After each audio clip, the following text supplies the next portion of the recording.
수도권과 관련된 소식은 모두 여기. YTN 라디오 수도권 투데이.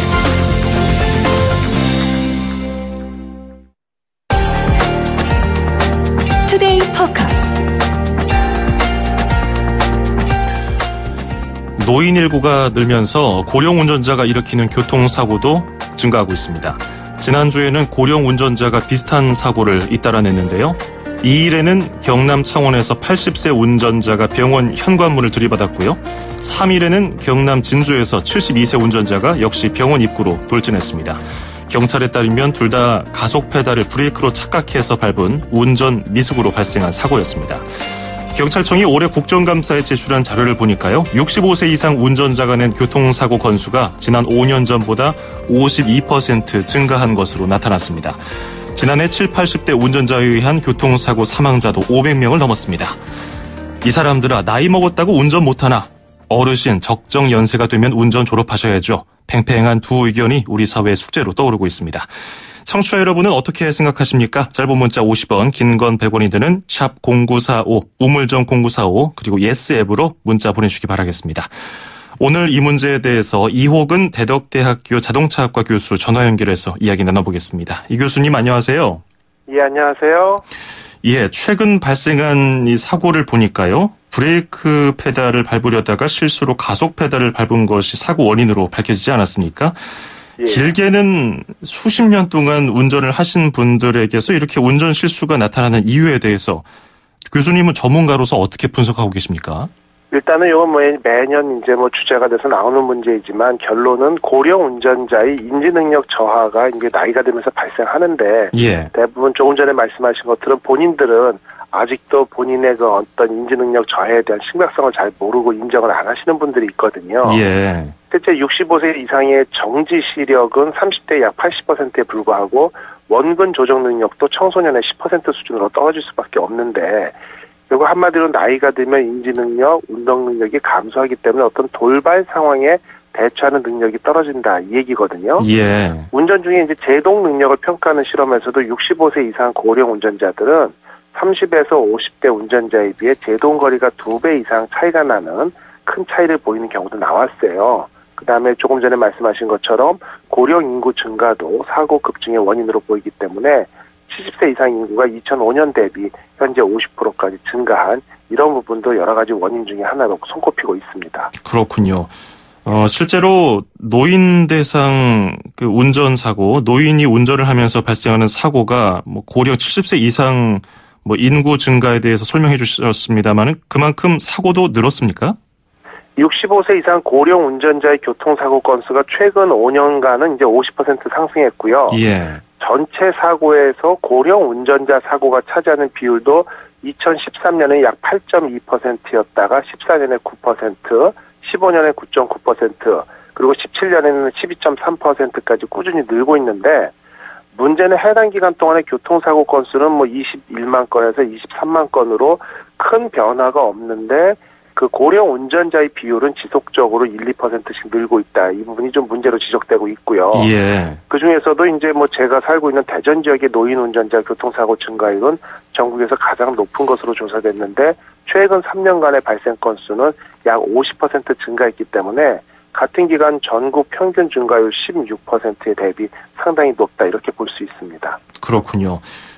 그러면 고령 운전자가 사고를 낼 경우에 피해액이라든지 인명피해 정도 역시 다른 연령대와 좀 차이를 보였습니까? 전체 교통사고 사망자는 27%가 줄어들었는데요. 그동안 예. 노인에 대한 교통사고 사망자는 약 4.8% 증가한 것이 방금 말씀하신 것을 이제 대변해주고 있고요. 예. 사고 손해액도 2006년에는 538억에서 지난해에는 약 3,048억까지 10년 사이 한 5배 정도 늘었고 전체 손해액도 1.3%에서 4.2%로 늘었죠. 결국 이제 건당 손해액이 다른 연령대에 비해 큰 점을 고려한다면 결국 사고가 발생해도 앞에 설명드린 바와 같이 제동거리가 2배 정도 길어진다. 결국 반응 속도나 위기 상황 대처 능력이 떨어지다 보니까 충격이 좀 큰 사고가 많이 발생하는 것이고요. 또한 이제 고령 운전자 본인도 동일한 사고를 받아서 충격을 받았을 때도 결국은 연세 때문에 보상 정도가 심각한 부상으로 좀 이렇게 전환될 수 있거든요. 예. 그래서 사고 피해자의 치사율도 고령 운전자가 야기한 사고가 0.32%이기 때문에 전체 평균이 0.23%보다 약 0.9% 정도 높을 정도로 일단은 고령 운전자가 관련된 사고는 본인, 그다음에 피해를 입은 타인이나 여러 가지 면에서 좀 손실이나 이런 충격이 크다 이렇게 평가되고 있습니다. 예. 이렇게 개인적으로 사업자가 아닌 경우 운전자도 늘어나고 있고 사고도 늘고 있는데 요즘에 택시나 버스 운전하는 분들도 고령 운전자들을 쉽게 볼 수 있어요. 물론 이 고령 운전자가 늘어나는 원인은 이미 고령 사회에 접어든 현실에서 찾아볼 수 있겠습니다. 예, 옳으신 지적이죠. 이제 유엔에서 정의하기를 65세 이상 고령 인구 비율이 7%를 넘으면 고령화 사회가 되는 것이고, 14%를 넘으면 이제 고령 사회라고 인정을 합니다. 그리고 이제 그 수치가 20%를 넘으면 초고령 사회로 이렇게 이제 분류를 하는데, 우리나라가 2000년에 고령화 사회로 진입했고, 17년 만에 일단 지난해 14.2%로 이제 고령 사회에 접어들었는데, 일본이 고령화 사회에서 고령 사회로 넘어가는데 24년, 프랑스가 115년, 미국이 73년, 독일이 40년에 비해서 우리나라는 17년이면 상당히 빠른 속도로 고령 사회에 접어든 것이고 결국 고령 운전자를 포함한 모든 운전자가 이런 부분에 대해서 좀 더 한 목소리를 내면서 안전을 통행할 수 있는, 이제 통제할 수 있는 교통환경 조성을 위해서 기존의 제도나 어떤 시스템을 좀 바꿔야 된다. 이런 부분이 점차 이제 목소리가 힘을 받고 있습니다. 예. 이렇게 노인 인구도 늘어나고 있고 따라서 고령 운전자 수도 늘고 있는데 문제는 고령 운전자 교통사고 건수도 함께 예년보다 급격하게 늘고 있다는 점 아니겠습니까? 이에 대해서는 어떻게 분석하고 계십니까? 예, 이제 아까 말씀드린 것처럼 이제 인지 능력 저하 부분이 상당히, 그다음에 어떤 위급 상황에서 반응이 늦어지는 부분도 문제가 되는데요.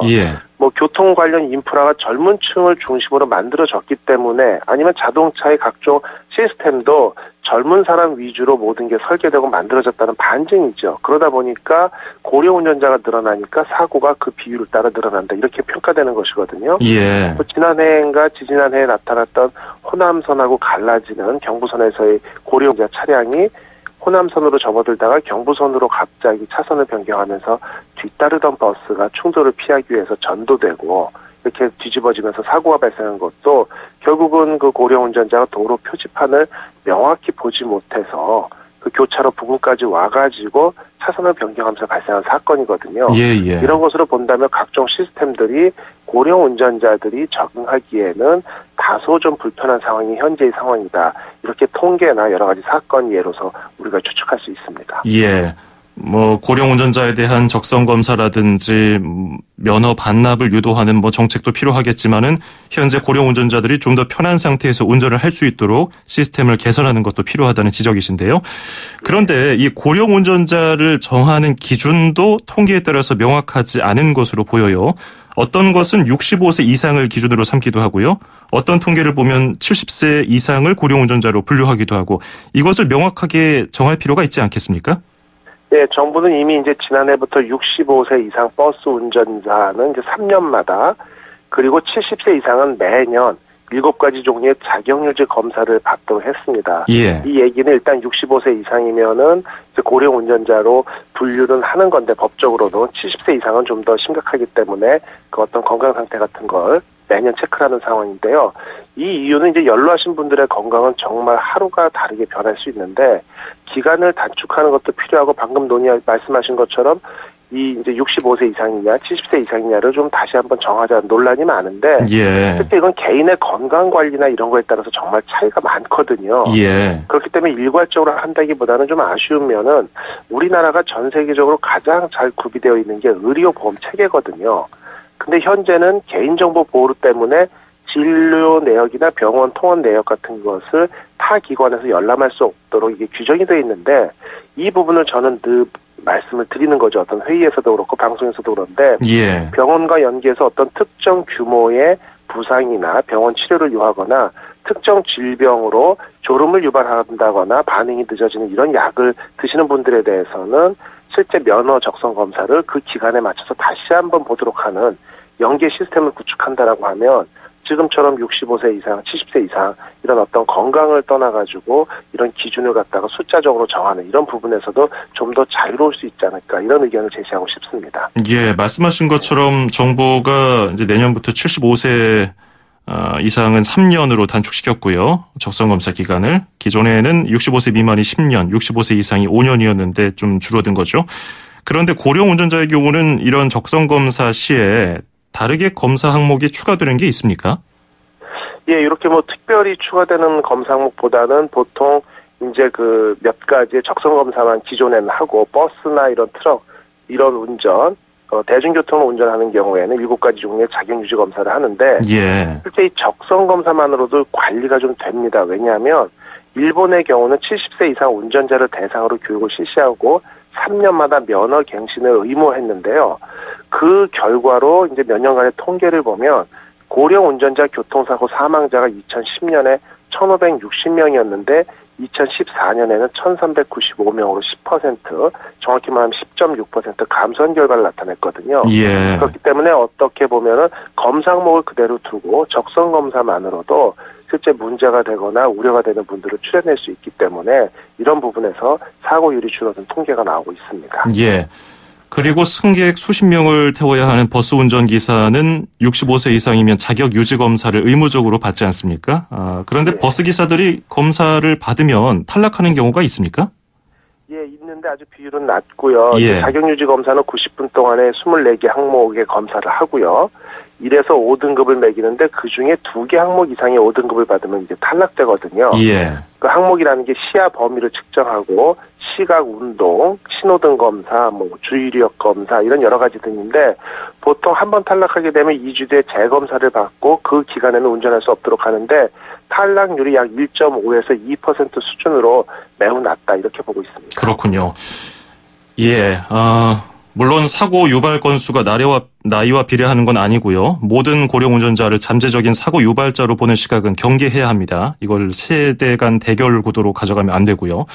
또 일부 사례를 가지고서 침소 봉대해서는 안 된다는 지적이 있어요. 이동권을 가지고 왜 참견이냐 이런 주장도 있고요.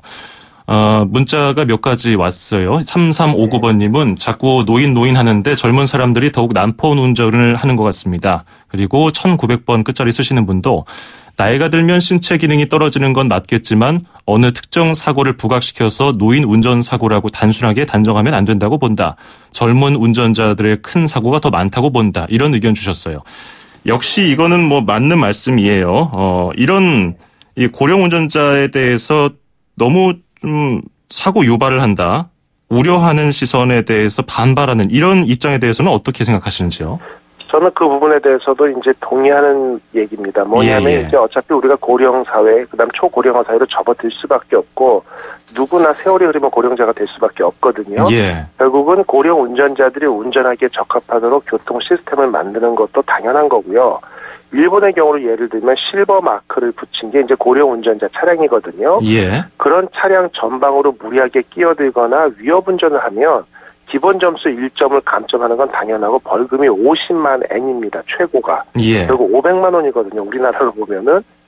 그 얘기는 뭐냐면 고령 운전자를 보호하기 위한 제도적 노력도 필요하지만 주변 운전자들의 배려와 양보가 반드시 필요한 거다 이 얘기고요. 예. 고령 운전자들 자신도 자신의 신체 상태를 인식하고 한계를 받아들여서 좀 더 조심하게 운전을 하고 물론 그렇게 하고 계시지만 이렇게 이것은 방금 이제 뭐 방송에서 고령 운전자 이런 노인 이런 단어가 자꾸 나오긴 하지만 그런 분들로 인해서 100% 사고가 유발됐다 이런 뜻은 전혀 아니고요. 예. 이런 부분을 전체적으로 사회가 같은 문제로 내놓고 고민을 해야 된다.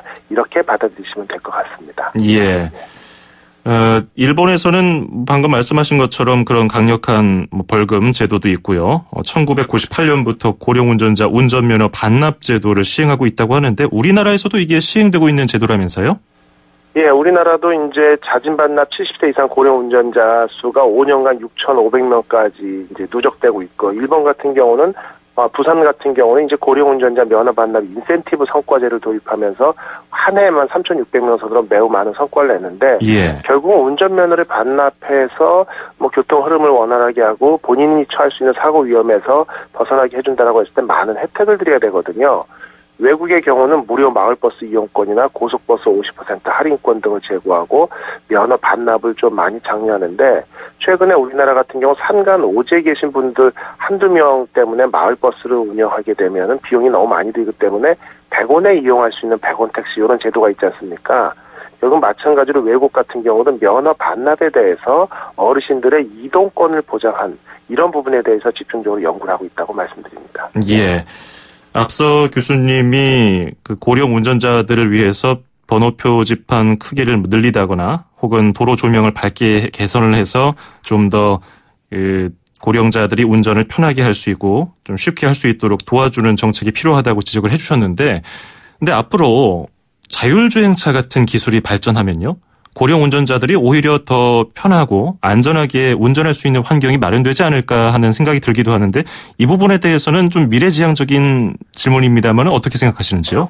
예, 당연히 이제 자율주행 자동차가 완성이 되고 나서 그 시스템이 적응이 된다면은 눈이 안 보이는 분들도 차를 이용할 수 있기 때문에 고령 운전자에 대한 문제는 전혀 사라질 것으로 보여집니다. 예. 하지만 현재 최근에 논란이 되고 있는 것처럼 일단은 가치관에 대한 어떤 세계적인 통일성이 없기 때문에 자율주행 자동차에 대한 프로그래밍 시스템을 어떻게 만드냐, 이것부터 논란이 되고 있기 때문에 실제 이런 부분이 완전하게 이루어지기까지는 아무리 빨라도 한 5년 이상, 늦으면 10년 이상이 늦어질 것 같거든요. 예. 그렇기 때문에 이런 부분에 대해서는 좀 더 우리가 짧은 시간 안에도 이런 사고율을 줄이는 것은 필요하기 때문에 고령 운전자들이 미리 대비할 수 있는 어떤 방법으로 표지판도 넓히고 이런 부분도 중요하고요. 가장 중요한 건 일본의 실버 마크처럼 우리나라도 그 어르신들에 대한 어떤 이런 마크 같은 게 있습니다. 근데 어르신이 운전 중, 꽃탈배 운전 중 이런 거 같이 지자체별로 다양한 표시를 쓰고 있는데 예. 이런 부분조차도 중앙정부 차원의 통일된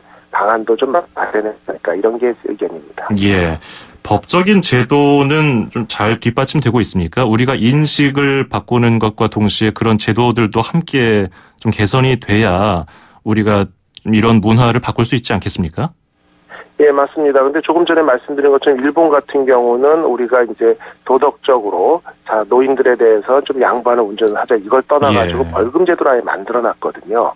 그런 식으로 어떤 제도가 강력한 제도를 통해가지고 실제 50만 원, 500만 원의 벌금을 물 정도로 젊은 사람이 실버 마크를 무리하게 끼고 사고를 유발했다라고 증명하기는 상당히 어려운 부분이 있지만 상징적인 의미로 그렇게 과도한 벌금을 만들어 놓는 것은 정말 조심스러운 운전과 노인들을 공경하면서 양보하는 어떤 미덕을 발휘할 수 있는 배경이 될 수 있거든요. 예. 그래서 이런 부분에 대해서도 통일된 그리고 엄격한 규정이 필요하다고 볼 수 있습니다. 예.